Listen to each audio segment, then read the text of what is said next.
Masih ingat ketika Saulus menganiaya jemaat? Masih ingat itu? Yesus datangi dia waktu dia berjalan menuju Damsik. Dia terlempar, terus dia tanya, siapakah engkau?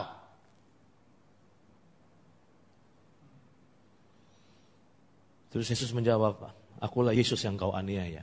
Pertanyaan saya, sejak kapan Saulus itu nganiaya Yesus? Itu gak ada ceritanya itu. Tetapi yang sebenarnya Saulus sedang aniaya, itu adalah gereja. Itu adalah tubuh Kristus. Berarti dengan kata lain menganiaya tubuh Kristus, itu sama dengan menganiaya Tuhan. Saya berharap saudara mulai dapat pencerahan di sini. Berarti dengan kata lain, kalau orang berbuat jahat sama kita, dia sedang berurusan dengan Tuhan. Nah selama ini, hidup kita masih berpusat pada diri sendiri, di mana saudara selalu berpikir saya yang dirugikan, saya yang disakiti. Karena orientasi hidupmu sedang salah arah. Engkau masih berpusat pada diri sendiri, padahal kekristenan itu udah bicara gini, hey, hidupmu sudah di end. Kehidupan yang sekarang ini bicara tentang kehidupan Kristus dalam hidupmu. Nah, kalau saudara ngerti ini, maka kenapa kita mesti takut? Saudara paham maksud saya? Lihat ini. Namun aku hidup, tapi bukan lagi aku sendiri yang hidup, melainkan Kristus yang hidup di dalam aku.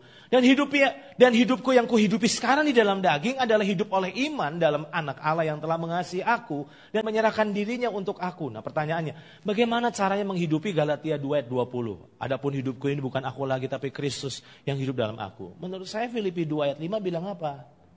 Hendaklah kamu dalam hidupmu bersama menaruh pikiran dan perasaan yang terdapat juga dalam Kristus Yesus. Jadi kalau saudara bilang, adapun hidupku ini bukan aku lagi tapi Kristus, berarti dengan kata lain gini, jalani hidup dengan pikiran dan perasaan Kristus. Saya ulang, kalau memang yang hidup dalam tubuhmu itu sebetulnya Kristus, berarti dengan kata lain kau harus menjalani hari-harimu dengan menggunakan pikiran dan perasaan Kristus. Banyak orang percaya masih menjalani kehidupan barunya berdasarkan pikiran dan perasaannya. Saudara nangkap maksud saya? Pikiran Kristus berbeda sama pikiran kita. Perasaan Kristus berbeda dengan perasaan kita. Ambil contoh, kalau perasaan kita, kalau disakiti, ya kita balas nyakiti. Kalau perasaan Kristus, dia akan ngampuni. Sekarang pertanyaan saya, sudahkah saudara menjalani kehidupanmu sehari-hari dengan menggunakan pikiran dan perasaan Kristus? Saudara nangkap maksud saya? Yuk, saya berharap ini jadi pewahyuan buat kita. Karena kalau ini jadi pewahyuan, maka ini akan mengubah kehidupan kita. Lihat ini, lihat ini. Saudara, dari ini aja sebenarnya, bukankah ini intisari kekristenan? Yuk, baca sama-sama yuk. Roma pasal 11 ayat 36. Roma pasal 11 ayat 36. Siap? 1, 2, 3. Sebab segala sesuatu adalah dari Dia dan oleh Dia dan kepada Dia, bagi Dialah kemuliaan sampai selama-lamanya. Saudara garis bawahi kata sebab segala sesuatu, enggak ada yang disisain.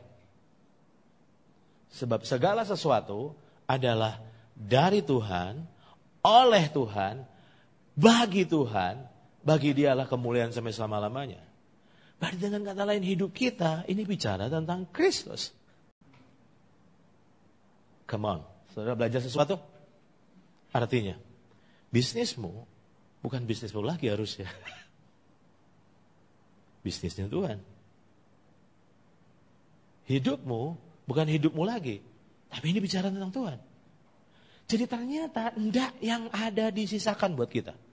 Dari Dia, oleh Dia, bagi Dia. Nah, kekristenan akhir zaman, kekristenan yang salah Allah adalah menerjemahkan ayat ini dengan dari Dia, oleh Dia, untuk saya. Saya ulang. Bukankah itu kekristenan yang salah arah? Dari Tuhan, oleh Tuhan, buat saya. Padahal Tuhan bilang gini, enggak. Semua dari aku yang ngerjakan di dalam kamu, dan untuk aku. Berarti dengan katanya enggak ada yang disisakan buat kita. Nah, di sini akhirnya saya nangkap gini, pantas saja Saya ulang, pantas saja.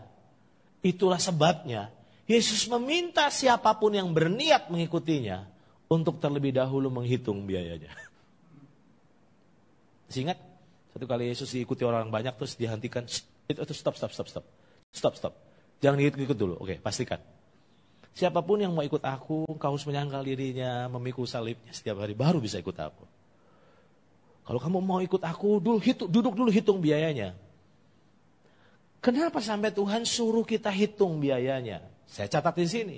Karena Yesus ingin memastikan di kemudian hari kita tidak akan menyesal akibat keputusan yang diambil berdasarkan emosi semata.